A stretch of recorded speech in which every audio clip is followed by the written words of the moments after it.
Et si les francophones possédaient un avantage secret pour apprendre l'anglais? Un genre de super pouvoir, une clé cachée qui peut déverrouiller une énorme partie du vocabulaire, presque sans effort. Oui, vous avez bien entendu. La question peut paraître un peu folle, mais elle est bien réelle. Imaginez une seconde que près d'un mot sur 3 que vous devez apprendre, eh bien il est déjà quelque part dans votre tête. Regardons ça de plus près. Ce graphique, il est sans appel. Il nous montre les origines de l'anglais moderne. Et là, c'est limpide. 30% des mots viennent tout droit du français. Et si on ajoute les 30% qui viennent du latin, une langue qu'on partage énormément avec le français, on se rend compte que plus de la moitié du vocabulaire anglais a une sonorité familière. C'est juste un avantage de départ colossal. D'accord? Mais comment c'est possible? Ce n'est pas du tout un hasard. C'est le résultat direct d'un événement historique majeur qui a complètement bouleversé la langue anglaise. Cette petite chronologie nous montre le moment clé. Avant 1166, l'anglais c'était une langue purement germanique. Et puis, il y a eu la conquête de l'Angleterre par Guillaume le Conquérant. À partir de là, le français est devenu la langue du pouvoir, de la cour, de la justice, pendant près de 300 ans. Le peuple continuait de parler anglais, mais toute l'élite parlait français. Et c'est de ce mélange qu'est né l'anglais moderne, littéralement infusé de milliers et de milliers de mots français. Bon, c'est bien beau l'histoire, mais concrètement, comment on exploite cet héritage? On va commencer par la catégorie la plus simple, la plus gratifiante, les mots qui sont nos jumeaux, ou presque. Allez, on commence par le plus simple. Pour ces mots-là, l'orthographe et le sens sont exactement les mêmes. Le seul petit effort, c'est d'adapter la prononciation, de changer un peu la musique du mot, et hop, il est prêt à l'emploi. Écoutez bien la différence. En français, on dit avenue, bouquet, garage, queue, restaurant. En anglais, ça donne avenue, bouquet, garage or garage, queue, restaurant. C'est le même mot, juste avec un accent différent. Facile, non? Maintenant, on monte d'un petit cran avec ce que j'appelle les cousins proches. Là, l'orthographe change un tout petit peu, une lettre ou deux, mais la racine est tellement évidente que le sens se devine tout seul. Regardez ces exemples.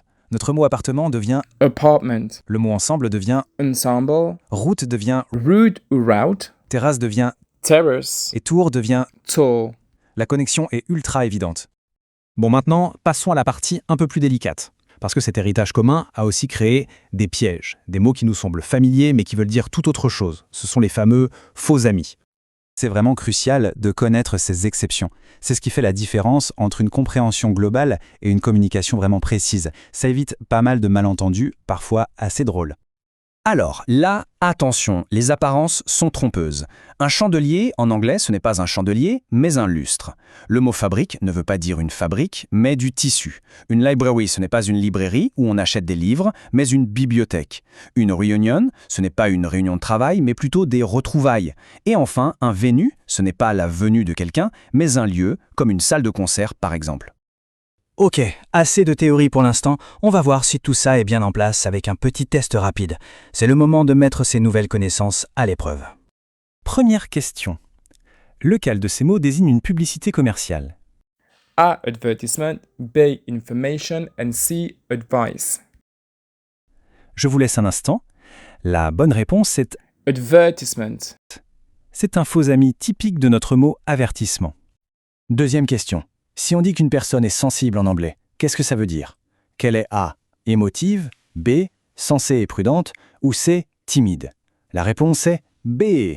Une personne sensible est une personne raisonnable, qui a du bon sens. Pour dire sensible, comme en français, au sens émotif, on utiliserait le mot sensitive. Encore un piège classique à éviter. Bon, tout ce qu'on vient de voir, ce n'est vraiment que la pointe de l'iceberg. Il y a des milliers de mots comme ça, qui n'attendent que vous.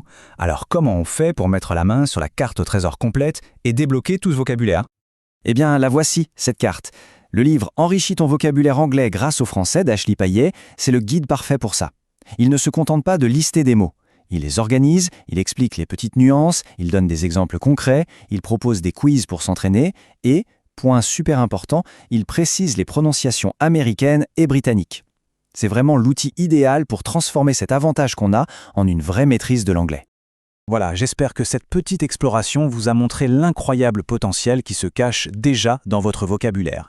Si ça vous a plu, pensez à vous abonner et surtout à partager cette analyse avec d'autres personnes qui apprennent l'anglais. Parce que comprendre d'où viennent les mots, c'est déjà un grand pas pour les maîtriser.